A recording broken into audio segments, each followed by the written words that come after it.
అదే RTV app వార్తల్ని క్షణాల్లో చదివే అవకాశం ఉంటుంది. ఒక న్యూస్ పేపర్, ఒక టెలివిజన్ ఛానల్ మీ చేతుల్లో ఎప్పుడూ ఉంటాయి.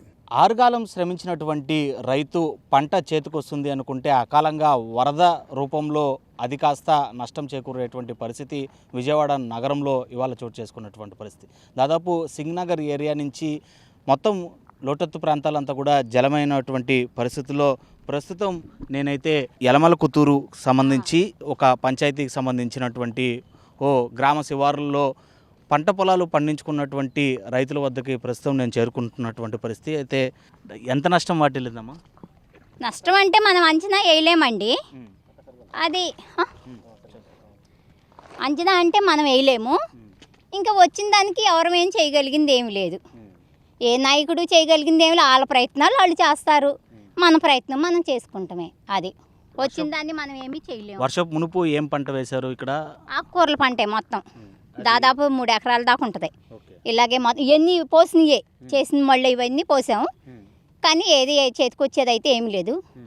పోయిన వరకు పోయినా కానీ మేము దాచిపెట్టుకున్న గింజలు కూడా పాడైపోయినాయి. అది కూడా పాడైపోయినాయి. విత్తనాలు కూడా మేము వారానికి నెలకి సరిపడా స్టాక్ తెచ్చుకుంటాం, దూరం పద్దకలు వెళ్ళలేక. అందువల్ల మేము కొంచెం అవి కూడా గుడిసెలో దాచుకుంటే పాడైపోయినాయి అంతే. సాధారణంగా రైతులు నష్టపరిహారం కావాలంటున్నారు. మీరే ఒక్కరే నిజంగానే ఎవరు మాత్రం ఏం చేయగలరు, ప్రభుత్వం మాత్రం ఏం చేయగలదో ఆదుకోగలుగుతుందని చెప్పడం మీ నోటి వెంట, అది రైతు నోటి వెంట, మీలాంటి రైతుల నోటి లాస్ అవ్వటం ఇదే ఫస్ట్ టైము కాదు, ఇది లాస్ట్ టైము కాదు. ఇంక ఇలా సీజన్స్ వచ్చినప్పుడల్లా అన్ఫీడ్స్గా జరిగే సంఘటనే. ఇంకా అంతా మనదేముంది, అంతా దేవుడి నిర్ణయం. అది ఇంకా అంతకన్నా మనం చేయగలిగింది ఏముంది? కాకపోతే ఇంకా అది వచ్చిన దానికి వాళ్ళు మట్టుకు ఏమీ చేయలేని పరిస్థితే కదా. వాళ్ళకి తోచిన సాయం వాళ్ళు చేస్తున్నారు. మన ప్రయత్నం ఏదో ఒక సంవత్సరం పని చేసుకోలేదు అనుకుంటే మళ్ళీ నెక్స్ట్ మళ్ళీ కొత్త సంసారం, అలాగా పెళ్ళైన దంపతులు కొత్త సంసారం ఎలా పెడతారో అలా స్టార్ట్ చేసుకుంటామే. పునాది వేసుకొని ఇల్లు పైకి లేపుకుంటామే. ఇంకా అంతకన్నా చేయగలిగింది ఏముంది మనం? సో ఇవంతా కూడా సాధారణంగా అలవాటు అయిపోయాయి జీవితంలో భాగంగా. అంతే, నష్టపోతేనే కదా స్ట్రాంగ్ అయ్యేది. మరి ఏం చేస్తాం మనం? ఇప్పుడు ఒక దెబ్బ తగిలితేనే కదా నీకు నొప్పి పుట్టేది. ఇప్పుడు వచ్చావు ముళ్ళు గుచ్చుకుంది అనుకో, అక్కడ ముళ్ళు ఉందని పక్క నుంచి వెళ్తావు కదా. అలా కొంచెం ఏదన్నా పల్లం నుంచి వచ్చేవి కొంచెం ముందు జాగ్రత్త తీసుకుంటే కొంచెం ఇలాంటి వాళ్ళకి మేలుకరంగా ఉంటుంది అంతే.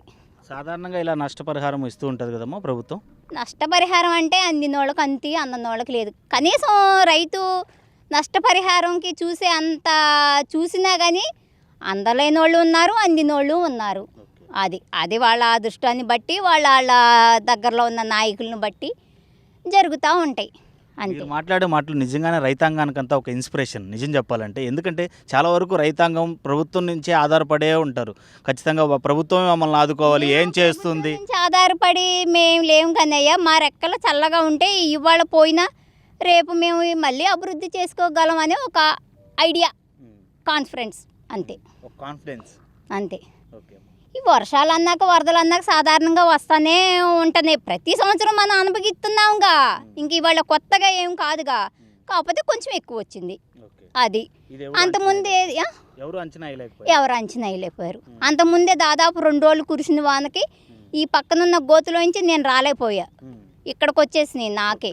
ఇంకా వరద వచ్చినాక అవి ఇవి ఏమవుతాయి, ఇవి ఎటుపోతాయి అవి ఎటుపోతాయి. కొంచెం ఇళ్ళు కట్టుకున్న వాళ్ళు ఇబ్బంది పడ్డారు. ప్రాణ నష్టం అంటే అంతేం జరగలేదు, కానీ ఆస్తి నష్టం మట్టికి జరిగింది. ఏదో కూలీనాలు చేసుకునే బతికే రైతులు ఉన్నారు, చాలామంది ఉన్నారు, గృహిణీలు కానీ ఎవరన్నా కానీ. అలాగే నిదానంగా అభివృద్ధి చెందడమే చేయగలిగింది ఏముంది. సో ఇవంతా క్లీన్ చేసుకొని మళ్ళీ పంట పండించడానికి ఎంత సమయం పడుతుంది? దాదాపు 1 పైనే పట్టింది. అదే ఈ వాతావరణం అనుకూలిస్తే, వర్షం పడకుండా ఉంటే, మళ్ళీ పైకి రాకుండా ఉంటే దాదాపు ఒక నెల 15 రోజులు వస్తుంది. ఇంకా మళ్ళీ అలా వచ్చిందంటే ఇంకా మళ్ళీ అదిగో ఇదిగంటే 3 నెలల వరకు మేము ఖాళీయే. 3 నెలల వరకు ప్రభుత్వం పెట్టిద్దా అన్నం? పెట్టిద్దా? పెట్టదు కదా. మరి ఏ చుట్టాలు ఇంటికి వెళ్ళినా 10 రోజులు వెళ్ళి తలదాల్చుకుంటేనే అమ్మో ఇల్లు ఎప్పుడు వెళ్తారని చూస్తారు. ఇంకా మరి ఇంకెలా మన ప్రయత్నం మనం చేసుకుంటాం. ఏం చేయగలిగింది ఏముంది? దేవుడి మీద ఆధారపడతామే. సో ఈ ల్యాండ్లో సాధారణంగా ఎలాంటి పంటలు బాగా పండుతుంటాయమ్మా? ఆకుకూరలు, కంద, అరట్లు, ఇలాంటి జామలు అన్ని పండుతాయి. ఈ జామ పూర్తిగా నష్టం అయిపోయినట్టే.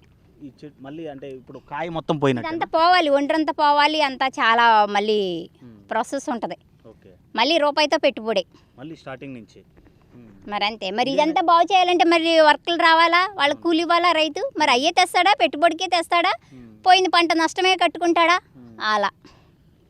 సో ఎన్ని ఎకరాలు ఉందమ్మా జామ తోటలో? అది మంద కాదులే కానీ ఎందో మరి అంతగా మనకు తెలియదు ఐడియా. ఈ ఓన్లీ ఇంతవరకే మందే చెప్పగలం కానీ ఇతరులదే మనం చెప్పే అంత అవకాశం లేదు మనకి. కౌలుకే ఇది. కౌలే. ఎన్ని ఎకరాలు ఉంటాయి పంట పొలాలు కానీ మొత్తం ఈ చుట్టుపక్కల మొత్తం రైతాంగం? చుట్టుపక్కల అంటే నాకు తెలియదు కానీ ఇంత లెక్క అయితే మట్టికి ఉంటుందేమో ఒక 100 ఎకరాల పైన 1000 ఎకరాల పైన ఉంటుంది నేను చూసిన కందిమేరు. ఇంకటంటే నాకు సంబంధం తెలియదు.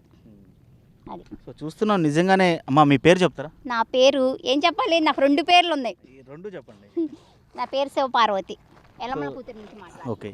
యనమల కొత్తూరు నుంచి ఈ పంచాయతీలో వచ్చి ఒక మహిళా రైతుతో మాట్లాడడం, నిజంగానే ఆమె మాట్లాడినటువంటి ప్రతి ఒక్క మాట యావత్ రైతాంగానికే కాదు, బాధింపబడ్డ ప్రతి ఒక్క వరద బాధితుడికి ఒక ఇన్స్పిరేషన్గా కూడా చెప్పొచ్చు. ఎందుకంటే ఈ వరద కావచ్చు, వర్షం కావచ్చు, అనుకోకుండా జరిగేటువంటి ప్రకృతి విపత్తు. దీన్ని ప్రభుత్వం కాదు కదా, ఏ వ్యక్తి కూడా అంచనా వేయలేనటువంటి ఒక విపత్తు. సో ఇలాంటి వాటి నుంచి కూడా ప్రభుత్వమే తమని ఆదుకోవాలి అనేటువంటి మాటల్ని తాము విశ్వసించాం. తమ కష్టం తమకు తెలుసు, తమకి ఆ సత్తా ఉంది, రెక్కల్లో బలం ఉన్నంత వరకు కూడా కష్టపడి నిజంగానే పంటని పండించేటువంటి ప్రయత్నం చేస్తుంటాం. వచ్చినటువంటి నష్టాన్ని అధిగమిస్తూ రానున్నటువంటి రోజుల్లో నిజంగానే మంచి పంట పండించడానికి కృషి చేస్తామని చెప్పి కూడా నిజంగానే ఆమె ఒక రైతాంగానికే కాదు యావత్తుకి ఒక ఇన్స్పిరేషన్ వర్డ్స్ మాట్లాడినటువంటి పరిస్థితి ఉంది. అయితే ఆదుకున్నంత మేర ప్రభుత్వం ఆదుకుంటే కూడా బాగుందని చెప్పడంతో పాటు కొద్దిగా వర్ణుడు కనుకరించి వాతావరణం తిరిగి సహకరిస్తే ఒక నెల రోజుల్లోనే తిరిగి మరీ పంట పొలాలని పండించి యావత్ ఆంధ్రప్రదేశే కాదు ప్రజానీకానికి తిరిగి 5 ఏళ్ళు నోట్లోకి వెళ్ళేటువంటి పని తాము చేస్తున్నామని చెప్పి కూడా చాలా గర్వంగా చెప్తున్నటువంటి మహిళా రైతునైతే మనం ఇవాళ కలుసుకోవడం నిజంగానే ఆర్టీవీ తరపు నుంచి ఒక రిపోర్టర్గానే కాదు నిజంగానే ఒక సంతోషంగా ఉందని కూడా చెప్పొచ్చు. వీడియో జర్నలిస్ట్ ప్రసాద్తో లోకేష్ రిపోర్టింగ్ ఫర్ ఆర్టీవీ. మరిన్ని వీడియోస్ కోసం ఛానల్ ని సబ్స్క్రైబ్ చేయండి, లేటెస్ట్ అప్డేట్స్ కోసం వాట్సాప్ ఛానల్ ని ఫాలో చేయండి అండ్ లింక్ డిస్క్రిప్షన్ లో ఉంది.